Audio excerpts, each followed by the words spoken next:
নমস্কার এভরিওয়ান, সবাইকে ওয়েলকাম করছি নতুন একটি রেসিপি দেখার জন্য।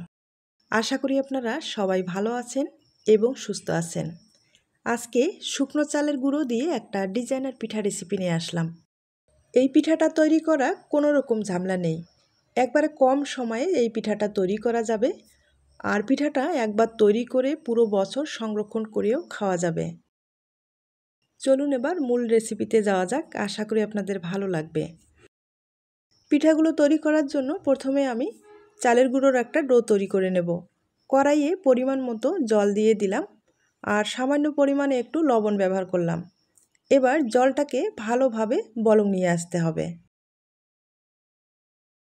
এই পিঠাগুলো যেহেতু দীর্ঘদিন পর্যন্ত সংরক্ষণ করতে হবে, সেক্ষেত্রে পিঠাগুলো কিন্তু ভালোভাবে সিদ্ধ করে নিতে হবে। আর এখানে আমি আতপ চালের গুঁড়োটা ব্যবহার করলাম, তবে আপনারা চাইলে সিদ্ধ চালের গুঁড়ো ব্যবহার করতে পারেন। এবার একটা ঢাকনা ব্যবহার করতে হবে আর প্রায় 5-7 মিনিটের মতো লো আছে ভালোভাবে সিদ্ধ করে নিতে হবে।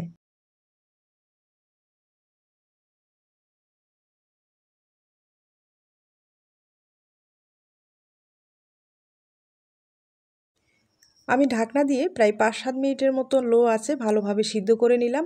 এখন একটা ডো তৈরি করে নিতে হবে।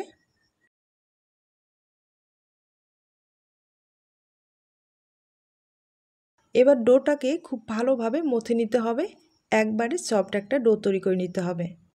এই পিঠাগুলো আপনারা চাইলে আটা অথবা ময়দা দিয়ে তৈরি করে নিতে পারেন। আর আটা ময়দার যে পিঠাগুলো সেগুলো কিন্তু রোদ্রে শুকিয়ে সংরক্ষণ করা যাবে না, এগুলো সাথে সাথেই খেতে হবে। আর চালের গুঁড়োর পিঠাটা এটা কিন্তু সংরক্ষণ করতে পারেন, তবে বেশি মোটা করে তৈরি করলে এই পিঠাটা কিন্তু বেশি দিন সংরক্ষণ করা যাবে না, 30 দিনের মতো সংরক্ষণ করতে পারেন। আর যদি পাতলা করে তৈরি করেন সেক্ষেত্রে কিন্তু বছর জুড়ে সংরক্ষণ করা যাবে, যদি মাঝে মাঝে রোদ্রে শুকাতে পারেন। আমি ডোটা তৈরি করে নিলাম, এবার পিঠার ডিজাইনটা তৈরি করে আপনাদের দেখিয়ে দিচ্ছি। আর একবারে সফট একটা ডো তৈরি করে নিলাম। এবার ছোট্ট একটা লিচি কেটে নিলাম। বেলার সুবিধার্থে সামান্য পরিমাণে চালের গুঁড়ো ব্যবহার করলাম আর যতটুকু সম্ভব পাতলা করে বেলে নিব। বেলে নেওয়ার পরে এখানে একটা ডিজাইন তৈরি করে নিতে হবে। তার জন্য লেখার পেপার একটা আমি নিলাম আর লেখার পেপারের সাহায্যে আমি আগে কেটে নিব।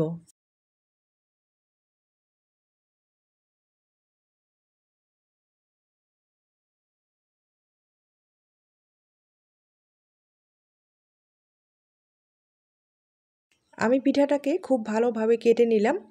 এবার ডিজাইনটা তৈরি করে আপনাদের দেখিয়ে দিচ্ছি। আর ডিজাইনটা তৈরি করার ক্ষেত্রে একটা শন লাগবে, শনের সাহায্যে আমি ডিজাইনটা তৈরি করে দেখিয়ে দিচ্ছি।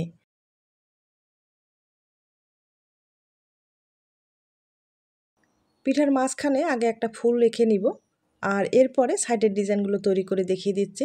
তবে এই ডিজাইনটা কিন্তু একবারে সহজ একটা ডিজাইন, আপনারা যে কেউ দেখলে সহজেই এই পিঠাটা তৈরি করে নিতে পারেন।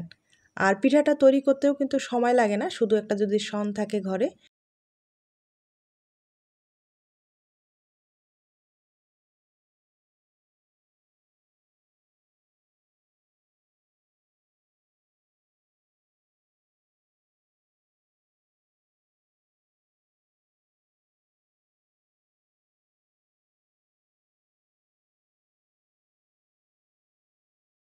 পিঠার মাঝখানে ডিজাইনটা আমি তৈরি করে নিলাম।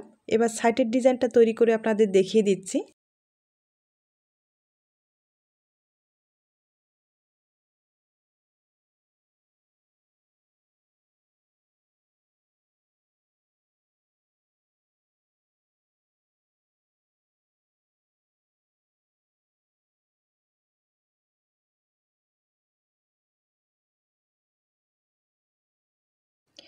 দেখতেই পেলেন কত সহজে একটা পিঠা আমি তৈরি করে নিলাম।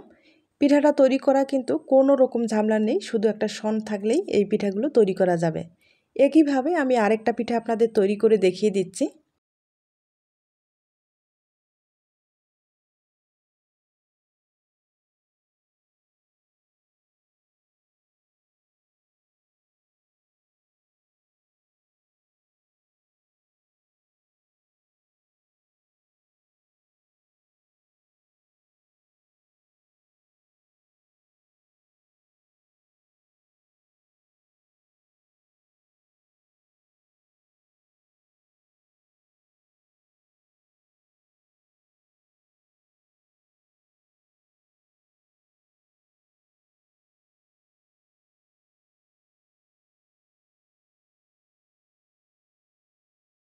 আমি একইভাবে অনেক কয়েকটা পিঠা তৈরি করে নিলাম। এই পিঠাগুলো যদি আপনারা সংরক্ষণ করতে চান সেক্ষেত্রে যেটা করতে হবে, এই পিঠাগুলো ভাপিয়ে নিতে হবে। ভাপিয়ে নেওয়ার পরে রোদ্রে শুকাতে হবে। আর রোদ্রে শুকালে আপনারা পুরো বছর সংরক্ষণ করতে পারবেন। আর আজকে আমি এগুলোর ভেজালে যাচ্ছি না, কারণ রোদ্রের ব্যবস্থাটা আমার ছিল না, অনেক বৃষ্টি হচ্ছে, তাই আপনাদের সরাসরি আমি তেলে ভেজে দেখিয়ে দিচ্ছি।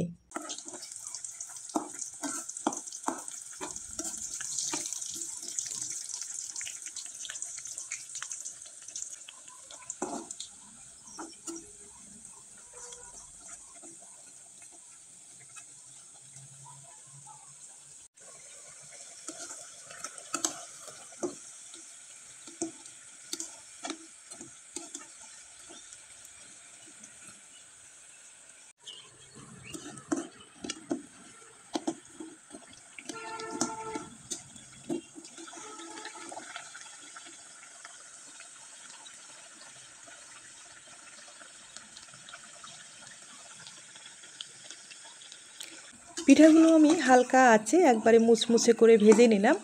আর বেশি আছে ভাজলে একবারে পুড়ে যাবে, ভিতরে মুচমুচে হবে না, খেতেও কিন্তু ভালো লাগবে না, তাই হালকা আছে ভেজে নিতে হবে। এবার আমি পিঠাগুলো তুলে নিব।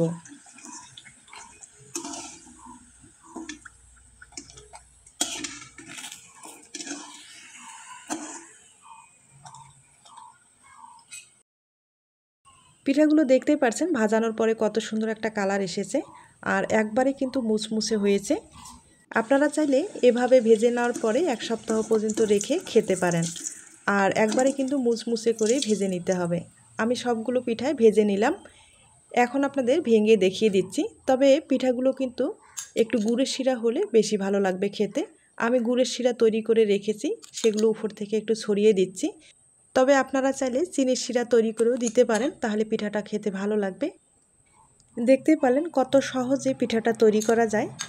আপনাদের একটু সময় থাকলে এই পিঠাগুলো কিন্তু তৈরি করে রোদ্রে শুকার পরে সংরক্ষণ করতে পারেন। আর যখন খেতে ইচ্ছে করবে তখন কিন্তু এভাবে তেলে ভেজে খেতে পারেন। এখন আমি একটা পিঠা আপনাদের ভেঙে দেখিয়ে দিচ্ছি। ছোট্ট একটা রিকোয়েস্ট থাকবে, পিঠার এই রেসিপিটি যদি আপনাদের ভালো লেগে থাকে বা আপনার কোনো উপকারে আসতে পারে তাহলে একটা লাইক দিতে পারেন। আজ তাহলে এ পর্যন্ত, নতুন কোনো রেসিপির সাথে আবার দেখা হবে। সবাই ভালো থাকবেন এবং সুস্থ থাকবেন। নমস্কার।